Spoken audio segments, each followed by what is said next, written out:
Hello, everyone, and welcome to this week's episode of Then and Now. I'm your host, Brandon Hodnett. Today, I'm joined by Julia Luongo, class of 2010. Julia was an all-region midfielder for Swarthmore women's soccer. She graduated with a degree in engineering and went on to earn her PhD in mechanical engineering at the University of Colorado. Julia is the founder and director of Ramboll Shair. Julia, thank you for joining me on the show. Thanks for having me. So, Julia, what led you to be a student at Swarthmore? Yeah, it was actually a little random for me. I knew I wanted to go into engineering as a major.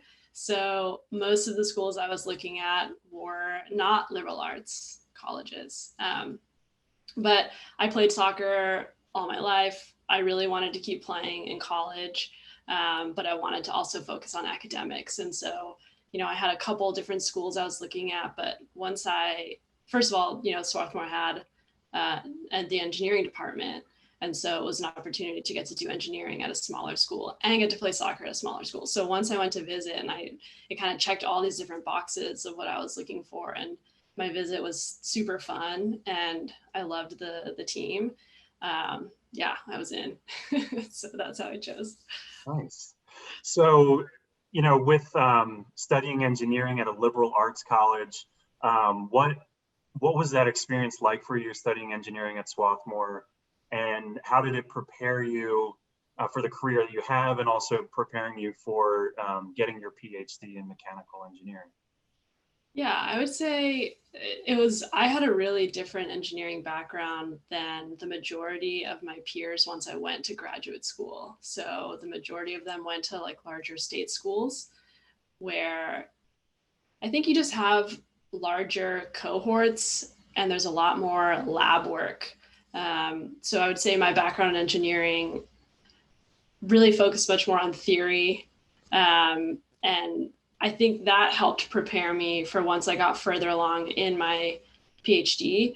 The kind of critical thinking and just the theory aspect, I think is where I really excelled and was really strong. So it was different, but I really like the, small classes, small cohorts, and being really close with other students in the department. I think I got that where a lot of people maybe didn't get that until they got to grad school when the classes got smaller and more intense. So I kind of had that from the beginning. Yeah. What are there any classes or professors from your time at Swarthmore that stick out to you as that made an impact on you? Oh, now you're really testing my memory. Yeah. I'll say the one that really jumps out is Lynn Moulter in engineering. She was a really great mentor to me. I've been lucky to have really great female mentors throughout my career. Like Lynn was that for me at SWAT. And then I had an incredible advisor when I went to CU Boulder, and now even, as being out in industry, having a great mentor here. So yeah, Lynn actually was who talked me through deciding to get my PhD. I was kind of torn what direction to go in. I was thinking maybe I'll go get a master's, and through discussions with her, she, kind of got me to the place where I was, ready to go into going after the PhD, which I'm very thankful for. So yeah. So let's transition to your time on the soccer field. You were an all-region midfielder on the soccer team. What were some highlights from your time with women's soccer? Ooh, there's so many. I mean, I think, what were some highlights? I think I remember specific games more than I remember like a big championship tournament. So I have these memories of very particular games where we as a team played really well together. I have this one Johns Hopkins game in my mind. I can't even place like what year or what was going on, but I have these like games where I'm like, that was an amazing game. Mm-hmm. And then there was a game against College of New Jersey. And it's just like, I'll never forget how we played. So I would say that's kind of how my memories exist now. It's not so much remembering exactly, the championship and the year and all of that, but just that feeling. Were you more of a defensive midfielder, or were you kind of on the attacking end more? Well, I transitioned a little bit. So I would say in my kind of last 2 years is when I pushed more forward. I even was playing kind of a dropped back center forward for about a year, which I really enjoyed. I mean, I developed a lot as a player and changed a lot as a player. But I think, and Todd really helped me kind of figure out where are my strengths and the things that I'm not good at. Let's not try to push me into that. And so, for me, it was always about being able to like quickly distribute the ball and kind of make these behind the defense type passes to the people who are way faster than I am. And so that was the role I love to play, is being kind of that connector to kind of just slot the balls right where they need to go for those ladies that are great at finishing. So, yeah. All right, so I really want to try to test your memory here, kind of with a fun question. I want to try to transport us back to 2008, 2009. What would have been one of your favorite songs on the team's warm-up mixtape at that time? Oh my gosh. And we had like the same songs for so many years. Really? And still can't even remember any of them. What did we have? We had Cotton Eye Joe on there. Really? It's horrible. Yeah. I have this memory of this one song, and I want to say it was one of the ones that starts where everybody names themselves. So they're like DJ Khaled, and then, so that's all I remember. That's all I got. Nice. Do you still play soccer at all today? Well, not right now. Yeah. I recently moved just within the Bay Area. Before that, I was playing indoor. I kind of, through grad school, I kept playing outdoor. And then I think like once I hit 30, I was like, these fields are way too big. So indoors my jam. It's like where I thrive. A lot of quick touches, quick sprints, but kind of having to get back is much easier, and a lot of shots and quick touches. So yeah, indoor is really where I like to be. I haven't been playing lately, because of the pandemic and everything. Right. Sorry, there's my phone. But I've been doing that, and then picking up other, new fun sports. Like my latest is pickleball, which is super fun. So that's my latest hobby there. Can you walk us through, where did life take you after Swarthmore? I know we talked about your grad school a little bit, but maybe walk us through that, what direction life took you after Swarthmore. Sure. So thanks to Lynn and her mentorship, I applied to a bunch of grad schools. I ended up going to the University of Colorado in Boulder. And then I lived in Boulder for 5-6 years for my PhD. And I studied, so I was studying mechanical engineering, but my focus was around air quality, particularly. At the time, the reason after air quality I went into industry was as much as I was thinking I was going to be kind of on a professor track, I wanted to work on a variety of different projects and also work on something that felt like it was really impacting the real world, because what can happen when you study a very niche thing for a really long time is you're like, is anyone ever going to use this? So then out of grad school, I'm now at a consulting company called Ramboll in an air quality and climate science consulting group. And what's funny is, like, now years later, my research is becoming super relevant in this pandemic, because I studied, indoor air quality and how building ventilation systems affect how aerosol move around indoors and risk of airborne disease transmission. So I'm getting back into that as a consultant now. Then, a couple of years into being at Ramboll, my consulting company, they had this innovation program that I that I entered, and then kind of went through that. It was kind of this like Shark Tank style, give a pitch about, you know, a particular business. And so my startup was funded out of that. And so for the last couple of years, I've had this startup internal to my company called Shair, and I manage a team there, and we're building out this technology called Shair, which is an air quality model. And it's Shair, SHAIR, right? Yeah, SHAIR. Yeah, exactly. And is that like a pun on air, something air, or yeah? Yeah, exactly. It's kind of it's a pun on the word share and sharing, because it's an air quality model that's all about transparency, data transparency, and as well as, you know, clarifying a lot of the really challenging questions that people ask about air quality. One of them being, what are the sources that contribute to the air that we're breathing? And that's a really hard question to answer. And so we're using a model combined with sensor measurements to answer that important question, so that then you know, governments and communities can kind of decide, where do we focus our efforts? How can we mitigate and reduce exposures for people? I guess what can people do at home as far as like purifying their air? What are steps that they can take to kind of protect themselves from airborne pathogens or airborne dust or ash particles? You know, what are things that people can do at home to protect themselves? Yeah. So I guess there's sort of two main topics that we are very well aware of. One of them being COVID, and then the other being wildfire smoke. So in both cases, so let's start with, staying safe in terms of COVID-19.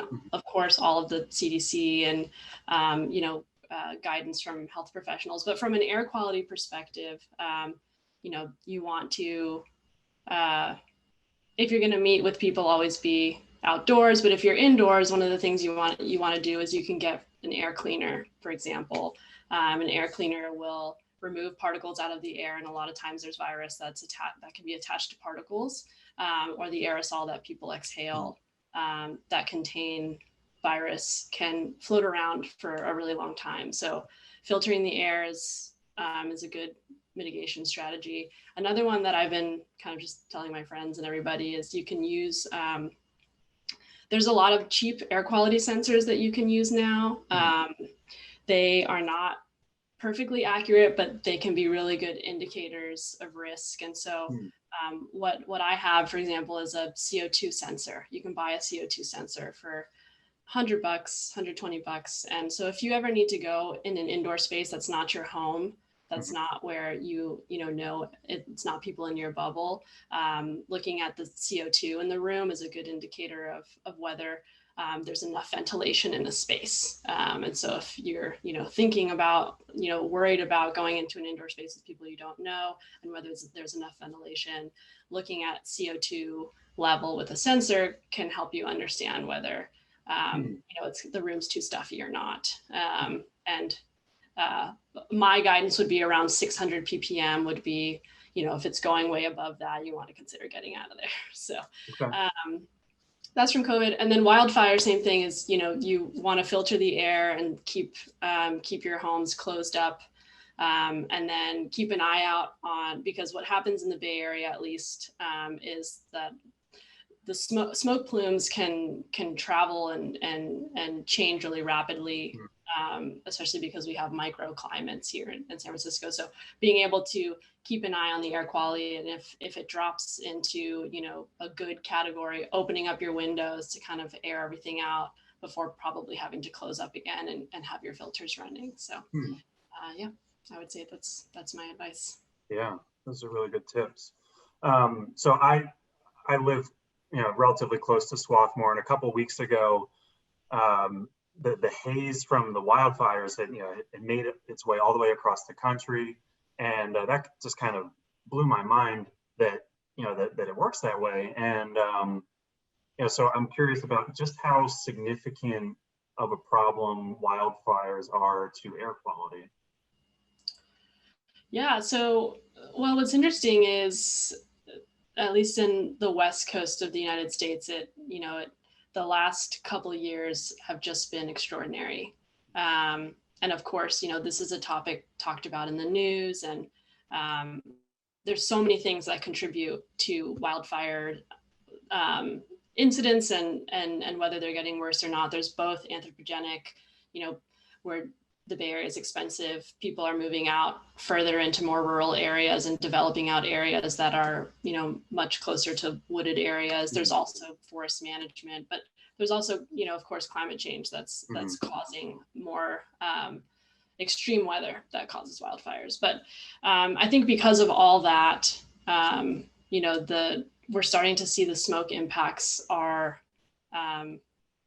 the worst pollution that people along the West Coast experience. So it's a really big deal, and it's really economically damaging. I think it's crazy to see that, this pollution can travel so far to be all the way on the other side of the country. Yeah. So it's been pretty bad. I think we're still sort of figuring out just how bad, and doing a lot of the research to understand the impacts on people's health and on hospitalization and respiratory illness. So, yeah. So I was looking at the weather app on my phone, and there's an air quality index on that. And I don't know where it gets that data, or even really know how to interpret it, but like mine said 38, and then I don't know what the units were, but how do people go about interpreting air quality index readings, and like how should they react based on what the reading is? This is like a topic that I am very passionate about. I think that we have a long way to go in terms of better communicating and educating people about air quality, because there's a lot of different pollutants and there's a lot of different units. So air quality index, it's a unitless number, and it's one that the EPA has developed to try to make the communication easier. So the air quality index takes into account all criteria of pollutants, and then it kind of just takes the one that's worse. And so you'll sometimes see like, oh, the AQI is high because of ozone, or the AQI is high because of PM 2.5. So that's a unitless number that's supposed to make it easy. But what's interesting is people are really trying to learn a lot more. And so it actually makes things more confusing when you start seeing all these different units, like PM 2.5 in micrograms per cubic meter. So the way to look at AQI is it's supposed to be a catch-all.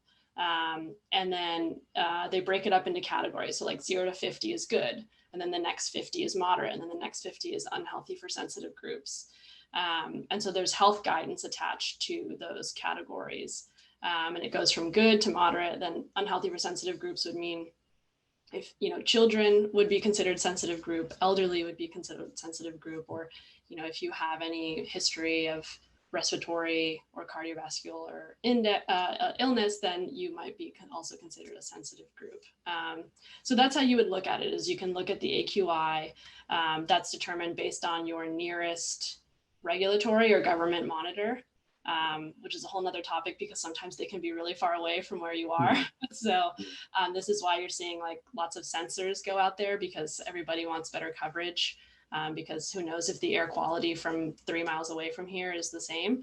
But yeah, that's how you would use the AQI. It's kind of the catch-all that's supposed to be an easy way to communicate, like, what's the air quality, regionally speaking. In what ways has air quality improved over the years, and in what ways is it getting worse? Yeah. These are really good questions you're asking. Okay, so has the air quality has gotten much better if we look at, say, the last 50 years. So passage of the, Clean Air Act, Nixon, that the legislation since then and major legislations, have regionally improved air quality a lot. So, you'll see this like downward trend. But of course, there's been recent rollbacks and things that are threatening that progress. And then there's also things like wildfires. So, it's interesting if you look just in the Bay Area, kind of this like downward trend. The last couple of years, you get these like spikes that now occur because the number of days that we are above a national ambient limit are increasing because of these events that we have no control over, or, at the time when they occur, it's hard to contain them, right? So while we have made great progress over the past 40, 50 years, it's a pivotal time where we're starting to see other things that are potentially increasing and making air quality worse. I think the other thing that's happened in the last 5-10 years is people are realizing we have to look at air quality a little differently. So, all of the progress we've made has been looking at these regional monitors that are really spaced far apart. And so because technology has advanced where we can measure in a lot more places, we realize that's not very representative of a lot of communities. And there are environmental justice communities, vulnerable, disadvantaged communities that have forever been impacted more than what that monitor says. And so that's really shifting the conversation in air quality as well, which is like, okay, you have your monitor that's telling you about, federal standards. Well, we have these really local problems that have persisted forever that we really need to focus on and do better there. So that's really the big conversation that's happening in California right now too. Last question on this topic for you. What are ways that people can personally get involved, in fighting air pollution, or steps that they can take personally to just help, clean things up in the air? Yeah, there's a lot of different ways that folks can go about it. I mean, so there's personal behaviors, and that can be around choices to drive versus bike. Or, can you use non-combustible methods, so an electric car or vehicle or bike. But of course, even when you use something electric, there's still emissions associated with that from where the power, was originally generated. But so there's choices about, how you move about the world. There's choices about, where you get your goods and services that have both climate forcing, but also local air pollution attached to them. And so choices about, how you move around and where you get your goods and services, and food, right? And then there could be, local initiatives as well. So in many communities across the entire US, there's environmental justice communities, and there's advocacy groups that are the ones that put the pressure on our government to do better and put money towards, cleaning the air, particularly in people who are most impacted. And so I would, recommend looking for these groups, and you can get involved. And the more people, the more advocacy, and the more pressure, the more budget will eventually be allocated because of that. So that's really how you can start, catalyzing that change. Great. Well, Julio, I really appreciate you taking the time to, just to spend the time with us here. And so I want to give you a chance. Are there any shout outs or anything that you wanted to give before we hang up? Any teammates, classmates, or anybody that you want to give a shout out to? The floor is yours. Yeah. Awesome. Okay, I'm going to give shout out to Marie Mutrin, who is the reason I keep up with what's going on with SWAT athletics first. And then also shout out to Alexa Ben-Simone, who recently texted me, and I miss her very much. So, the final shout out I wanted to mention also, which I think is hilarious, is thanks Todd for, getting me hooked into this. I still tell the story about how Todd would show us Survivor tapes, like the show Survivor. Because I swear that some of the leadership training that we've had that at the time we thought was kind of silly has really helped in terms of managing people and managing teams in real life. So thanks Todd for, sticking with Survivor. That's good. Thanks for listening to this episode of the Swarthmore Athletics Podcast. If you like what you heard, please subscribe, leave us a 5-star review, and share it with your friends.